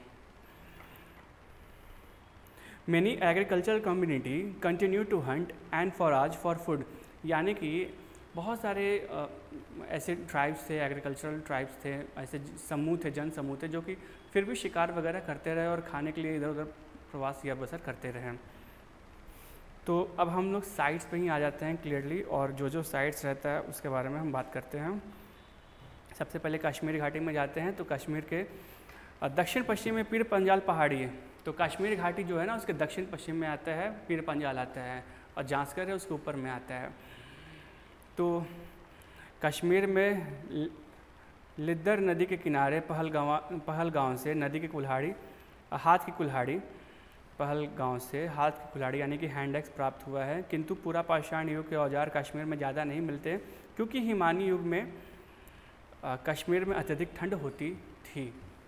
ठीक, उसके बाद पोतवार क्षेत्र में आते हैं जो कि पंजाब और पाकिस्तान में विस्तृत यह क्षेत्र है। तो पीर पंजाल और नमक पर्वत श्रृंखला साल्ट रेंजेस जो पाकिस्तान में है आज के डेट में, उसके बीच में पड़ता है पोतवार क्षेत्र।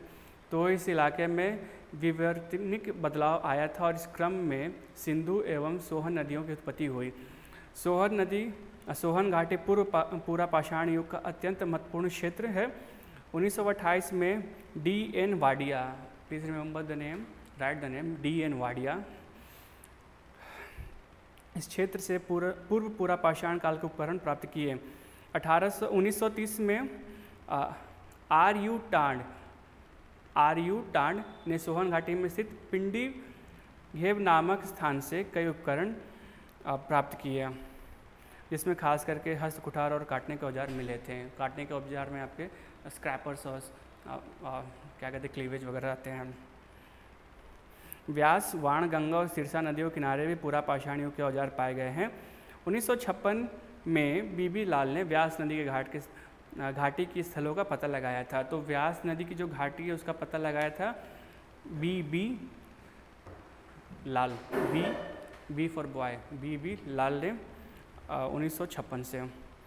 उसके बाद हम राजस्थान में आते हैं। तो यहाँ का जो क्षेत्र है वो लूनी नदी के आसपास में ही है। जैसे कि मैंने बताया था कि होलोसिन के बाद बहुत सारा मौसम बदला गया, थोड़ा समर गर्मी बढ़ी, ग्लेशियर वगैरह पिघले, लेकिन उस समय पूरा पाषाण काल के बारे में जब हम बात कर रहे हैं उस समय यहाँ की वैसी सिचुएशन नहीं थी, थोड़ी ठंडी थी।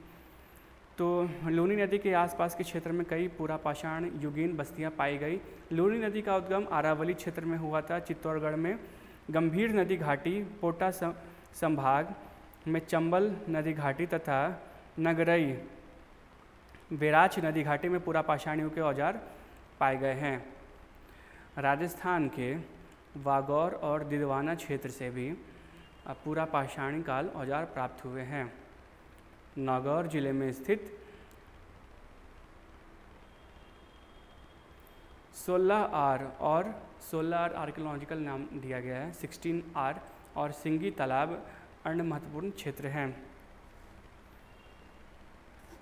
तो डिडवाना की तारीख लमसम 3,90,000 साल यानी कि लमसम 4 लाख साल पहले मानी की गई है, जो भी वहाँ से मिले हैं।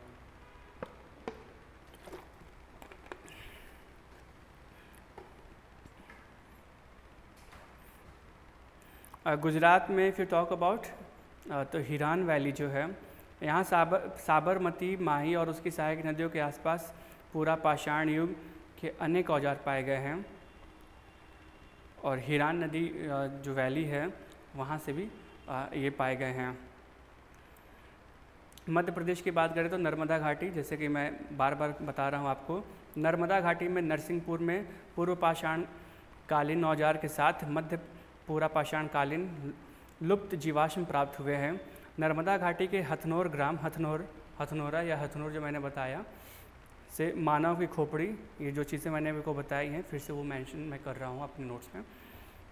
उत्तर प्रदेश में आते हैं तो यहाँ मिर्ज़ापुर तो आपको रिमेंबर होगा, तो मिर्ज़ापुर से आप इसको जोड़ लीजिए, एसोसिएट कर लीजिए कि मिर्ज़ापुर ज़िले की बेलन घाटी, तो जो बेलन घाटी है वो मिर्ज़ापुर में, जो मैंने आपको थोड़ी देर पहले बताया सोन घाटी एमपी में, और जो फिर सोन जो जाती है यूपी में, सोनभद्र मिर्ज़ापुर उधर जाती है, तो वहाँ पे वो बेलन घाटी मिलती है। तो बेलन घाटी में पूर्व पूरा पाषाण युग से लेकर नव पाषाण युग तक के उपकरणों का एक पूरा अनुक्रम प्राप्त हुआ है। पूर्व पूरा पाषाण काल से संबंधित यहाँ 44 पूरा स्थल प्राप्त हुए हैं, जहाँ hand axe, cleaver, scraper, chopper chopping आदि सभी प्रकार के उपकरण प्राप्त हुए हैं। उपकरणों के अतिरिक्त बेलन के लोहदा नाला क्षेत्र से इस काल की अस्थि निर्मित मातृदेवी की भी एक प्रतिमा मिली है, जो संप्रति कौशाम्बी संग्रहालय में सुरक्षित है। तो एक इसका इम्पोर्टेंस ये भी होता है कि मातृदेवी यानी कि डाइटी अर्थ यानी कि डाइटी ऑफ फर्टिलिटी, कुछ लोग ने इसको माना है कि ये टूल्स थे, कुछ लोग मानते हैं कि ये गॉडेस का ही एक फॉर्मेशन है जिनको डिस्कवर किया गया है यहाँ से। ये एक इम्पॉर्टेंट पॉइंट है कि ये कहाँ से मिली है, तो ये बेलन वैली के ही आसपास से मिली है। महाराष्ट्र में जो आते हैं तो महाराष्ट्र में नेवासा है, पुणे के आसपास। नेवासा के पास चिरकी में हैंड एक्स, खुरचनी, बेथक आदि पाए गए हैं।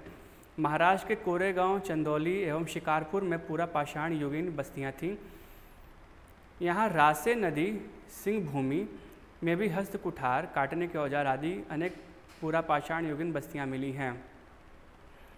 ठीक है, Nevasa is important in Maharashtra, और बाकी उसके साथ है कोरेगांव, चंदौली, शिकारपुर और रासे नदी इज़ इम्पॉर्टेंट।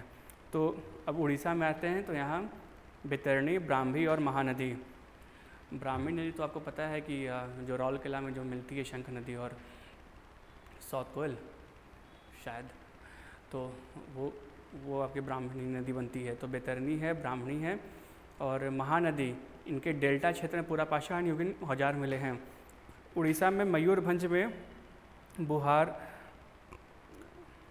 लंग घाटी में प्रारंभिक मध्य पूरा पाषाणिक युग के कई औजार पाए गए हैं। तो इन तीनों क्षेत्र में, डेल्टा क्षेत्र में बैतरणी के, ब्राह्मणी के, महानदी के, इसके अलावा मयूरभंज एक इम्पॉर्टेंट साइट है।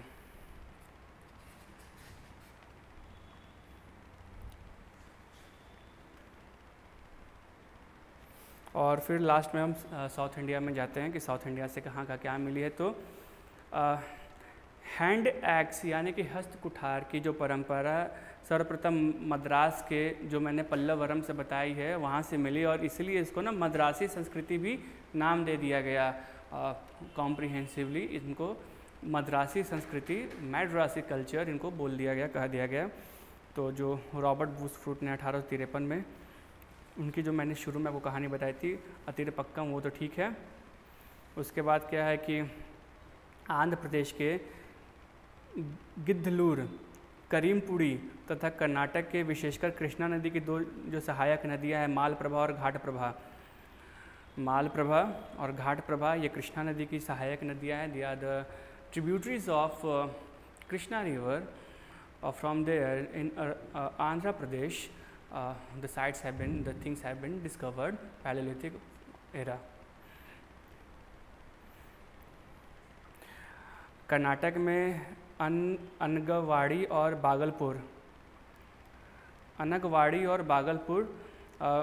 बागलपुर और गुलबर्ग ज़िले से आपको महत्वपूर्ण स्थान है जहाँ से फिर मिली हैं। फाइन, तो ये आपके कुछ साइट्स थे पैलियोलिथिक यानी कि पूरा पाषाण काल आपके जो है उसके कि कहाँ से क्या मिला है नहीं मिला है। इसमें थोड़ा सा मैं मेंशन ये भी करना चाहूँगा कि जब आप लोअर पैलियोलिथिक एज में आप आते हो, लोअर पैलियोलिथिक में जब आते हो यानी कि 25 लाख साल से लेकर के 9 लाख साल तक में, इसमें झारखंड, अगर मैं झारखंड के रेफरेंस में, क्योंकि झारखंड का एग्ज़ाम है तो मैं हमेशा चाहूँगा कि कुछ ना कुछ आपको रेफरेंस में झारखंड का इसमें देते जाऊँ, चाहे हिस्ट्री कंस्ट्रक्शन में जैसे मैंने दिया, इस क्लास में भी मैंने कुछ कोशिश की है कि इनके जो साक्ष्य जहाँ से मिले हैं मैं आपको वो बताता हूँ। तो इसके छोटा नागपुर से दामोदर नदी से बहुत ज़्यादा क्लियर कट चीज़ें नहीं है, जैसे मैंने आपको शुरू का मेंशन किया था कि बोकारो का मेंशन किया था। लेकिन एक चीज़ इसमें इम्पॉर्टेंट है ना कि इसमें ना आपको सिस्ट वाली चीज़ें नहीं मिलती, वो अभ्रक की मिली थी। लेकिन फिर भी यहाँ इम्पॉर्टेंट हो जाता है कि छोटा नागपुर है और दामोदर वैली है झारखंड में, और दर्री डूंगरी है नज़दीक के संबलपुर में, और बुद्ध बालान है उड़ीसा में। ये दो इम्पॉर्टेंट हो जाती है, ये सटे ही हुए हैं झारखंड से, इसलिए मैं इसका अब मेंशन कर दे रहा हूँ। और जो लोग बिहार से हैं मैं उनको फिर इसमें बता देता हूँ कि बिहार में भी जो साइट्स हैं वो है पैसरा, खड़गपुर फॉरेस्ट मुंगेर में, और पैसरा, ये दो जो जगह है ये इम्पॉर्टेंट बन जाती हैं पूरा पाषाण काल के हिसाब से।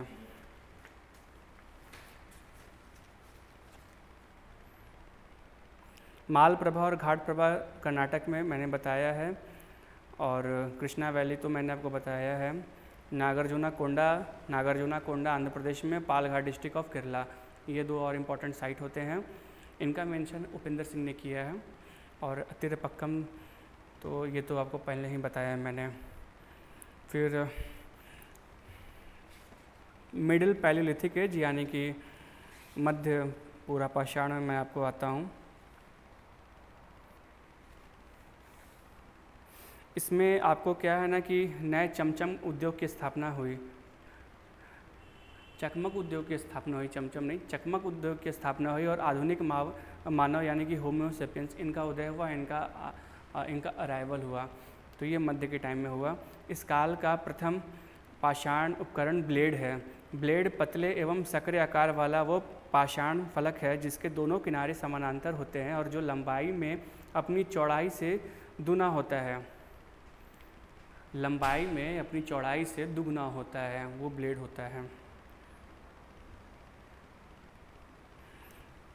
इसके बारे में भी बहुत सारी चीज़ें, मतलब ऑन डिपेंडेंसी ऑफ स्टोन्स और उनके कैरेक्टरिस्टिक के बारे में बात की गई है जिसकी रेलेवेंस नहीं बनती है। और अगर इसको ज़्यादा आपको डीप में समझना है, इसकी अंडरस्टैंडिंग चाहिए, तो वो मैं आपको ऑप्शनल क्लास में लेटर ऑन डिस्कस कर दूंगा, जो कि अगले महीने से संभवतः शुरू हो जाएगी। That is very tentative to begin from the next month. तो जो भी कैरेक्टरिस्टिक ऑफ जो स्टोन्स हैं उसके बारे में we are going to discuss in the optional classes. ये एक स्पेसिफिक क्लासेस हैं और इसमें एग्ज़ाम्स के ही हिसाब से हम इसमें बात करेंगे। फाइनली हम आते हैं अपर पैलियोलिथिक साइट्स में, यानी कि नवपाषाण, पूरा पाषाण। और इसमें जो ब्लेड्स था ना उसमें पैरेलल साइड्स में ना आपके वो धारदार किए जा रहे थे। धारदार जो है उसको दोनों साइड में, पैरेलल साइड में किया जाता है, यानी कि दोनों तरीके से उसको इस्तेमाल किया जा रहा था। रिवट एक इम्पॉर्टेंट है। रिवट तीनों साइड्स, तीनों एजेस में इम्पॉर्टेंट रही है। रिवट जो है वो रावलपिंडी के नज़दीक में है। और संघाव केव्स, गुफाओं का नाम है संघाव केव्स, वो तो वहाँ पाकिस्तान से मिलता है, रावलपिंडी से रिवट है। वो आज से 45,000 साल पहले का साइट है जहाँ से मिला है, मतलब साइट नहीं है, वहाँ से उसकी अवस्था में मिली है। उसके अलावा सोन वैली तो आपको मैंने बताया है कि 12 से 10,000 साल। सोन वैली से अपर पैलियोलिथिक एज के बारे में एक बहुत इम्पॉर्टेंट जो जानकारी निकल के आती है, यानी कि उच्च पूरा पाषाण काल यानी कि 40,000 साल से लेकर 10,000 साल के बीच में, वो है ना कि ऑस्ट्रिच यानी कि शुतुरमुर्ग, इनका एगशेल है वो मिला है, और वो मिला है मेहता खेरी से, जो कि 42,000 साल मतलब रेडियो एक्टिविटी के हिसाब से जो एज होती है उसके हिसाब से मिली है। तो मेहता खेरी जो है यूपी में, वहाँ से ऑस्ट्रिच का एगशेल मिला है सोन वैली में, एमपी में, नॉट यूपी में। और फिर ये जो है कुर्नूल और रेणुगुंटा, ये एपी में यानी कि आंध्र प्रदेश में, ये इंपॉर्टेंट साइट्स हुए। फिर रोहरी हिल्स हुई, वो अपर सिंध में, ये इंपॉर्टेंट साइट हुई रोहरी हिल्स। कश्मीर में थोड़ा सा क्लाइमेट माइल्डर हुआ था, तो कश्मीर में वैसे कोई स्पेसिफिक नहीं था, लेकिन कश्मीर में थोड़ी बहुत मतलब प्रेजेंस थी, कहने का मतलब ये है, जैसे कि छोटा नागपुर में था, दामोदर वैली में था, वैसे कश्मीर में भी प्रेजेंस था। थार रीजन एक इम्पॉर्टेंट बन जाता है तीनों फेज़ में, थार रीजन और राजस्थान में। और विंध्यास के केव्स मैंने बताया है, बेलान घाटी फिर से मैं बता रहा हूँ, मिर्ज़ापुर में यूपी में, और सोन वैली एमपी में। बाघौर जो है वो आज के डेट में सिद्धि डिस्ट्रिक्ट है एमपी में, वो एक इम्पॉर्टेंट साइट है जो कि सोन रिवर के किनारे है। राजमहल हिल्स पैसरा, राजमहल हिल्स झारखंड, पैसरा मुंगेर में और बंगाल में। और ये अब इसका एक्सटेंड है ना नॉर्थ ईस्टर्न इंडिया तक हो जाता है, नॉर्थ ईस्टर्न इंडिया तक हो जाता है, नॉर्थ ईस्ट तक हो जाता है, यानी कि ये त्रिपुरा तक भी जाती है। और त्रिपुरा का दो इम्पॉर्टेंट साइट है, हौरा और खोवाई, HAORA हौरा और KHOWAI खोवाई। लालमाई हिल्स बांग्लादेश में, ये भी एक फेमस साइट है। और म्यांमार तक में भी बात करें तो इरावदी रिवर है, इरावदी वहाँ की गंगा रिवर होती है, बहुत इंपॉर्टेंट रिवर होती है म्यांमार की, तो उसकी वैली जो है वहाँ तक इसका एक्सटेंड जाता है। एक फाइनल कुछ कंक्लूजन में बात आपसे साथ करना चाहूँगा कि in Europe, Australia, southern Africa, there is clear and considerable evidence of upper palaeolithic rock painting and engraving, but in India there is little evidence of such. Bhimbetka के बारे में ऐसा कुछ आर्गूमेंट है, पर भीमबेटका थोड़ा सा एम्बिगुअस होती है, ये मतलब थोड़ी सी कॉन्ट्रडिक्शन में आती है। तो मैंने अब जो इंग्लिश में कहा उसको मैं हिंदी में रिपीट कर दूं कि यूरोप में, ऑस्ट्रेलिया में, दक्षिण अफ्रीका में, वहाँ ना अपर पैलियोलिथिक एज यानी कि उच्च पूरा पाषाण काल से रिलेटेड जो पेंटिंग्स हैं और इनग्रेव्ड यानी कि जो पत्थरों पे जो खुद के बनाई जाती हैं, उसके बारे में साक्ष्य प्रत्यक्ष रूप से प्रमाण हैं उसके बारे में, लेकिन भारत में ऐसा नहीं है। तो ये थोड़ा सा डेवलपमेंट को भी और एज को भी पीछे कर देता है। भीमबेटका के बारे में हालांकि आर्गूमेंट है, लेकिन वो इस्टेब्लिश नहीं कर पाए हैं कि एग्जैक्टली इसी फेज़ की है। मेसोलिथिक पेंटिंग है, ये इस्टेब्लिश है, बट पूरा पाषाण काल जो है उसके बारे में है, कुछ पूरा पाषाण काल के बारे में है, उसके बारे में है, ये चीज़ सिद्ध नहीं हो पाती है, क्योंकि उनकी जो डिज़ाइनिंग जो थी पेंटिंग की, वो उस हिसाब से रिजेंबल नहीं कर पाती है, वो इस हिसाब से एविडेंस नहीं दे पाती हैं। और जैसे मैंने बोला आपको कि damaged bone object of UP period of upper Paleolithic period from Lohanda Nala in बेलान valley. तो लोहंडा नाला फिर से मैंने आपको पहले ही बताया था, जहाँ से कि मदर गॉडेस यानी कि क्या कहते हैं कि मातृ देवी के मिला है। कुछ लोग उसको हारपून्स बोलते हैं, वेपन्स बोलते हैं, कुछ लोग मातृ देवी बोलते हैं, क्योंकि टूटी हुई अवस्था में मिली है। और पाटने महाराष्ट्र में पुणे के पास एक इम्पॉर्टेंट साइट है। और केन रिवर ऑफ बांदा डिस्ट्रिक्ट जहाँ आपका यूपी और एमपी मिलता है, वहाँ पे आपका बांदा डिस्ट्रिक्ट है, वो केन बेतवा से केन है। Ken river valley of Banda district of UP, यहाँ से भी ऑस्ट्रिच यानी शुतुरमुर्ग के eggshell has been discovered in importance. तो इस पीरियड में जो मैंने आपको बताया, थोड़ी देर पहले बताया था ना कि आपको सोन के बारे में, तो सोन की जो नदी है ना, वो सोन की ट्रिब्यूटरी है, यानी कि सहायक नदी है। तो थोड़ी सी और स्पेसिफिक में जाऊँ तो पाटने जो है महाराष्ट्र में, ये MCQ के हिसाब से इम्पॉर्टेंट है, पाटने जो है महाराष्ट्र में, और केन रिवर और बांदा यूपी, ये दोनों में शुतुरमुर्ग के अंडे यानी कि ऑस्ट्रिच एगशेल पाए गए हैं बखूबी मात्रा में, एक दो नहीं। तो इसी के साथ आज हम यहाँ पे रैप अप करते हैं अपने इस क्लास को। इस क्लास में हमने जाना पैलियोलिथिक एज के बारे में, we came to know about palaeolithic, पूरा पाषाण काल के बारे में, upper palaeolithic, middle palaeolithic and lower palaeolithic. हमने जाना इतिहास के बारे में, what is history, what is prehistory and what is in between that protohistory. हमने जाना बहुत सारे साक्ष्य के बारे में, हमने जाना इनकी लाइफस्टाइल के बारे में, हमने जाना पैलियोलिथिक पीपल के बारे में, एज के बारे में। अगली क्लास में बेसिकली हम मेसोलिथिक पीपल के बारे में जानेंगे, मेसोलिथिक साइट्स के बारे में जानेंगे, उनकी पेंटिंग के बारे में जानेंगे और वो कल जानेंगे। तो इसी के साथ आज के लिए इतना ही, और फिर से मिलते हैं कल के डेट में। सबको धन्यवाद, नमस्कार एंड जोहार।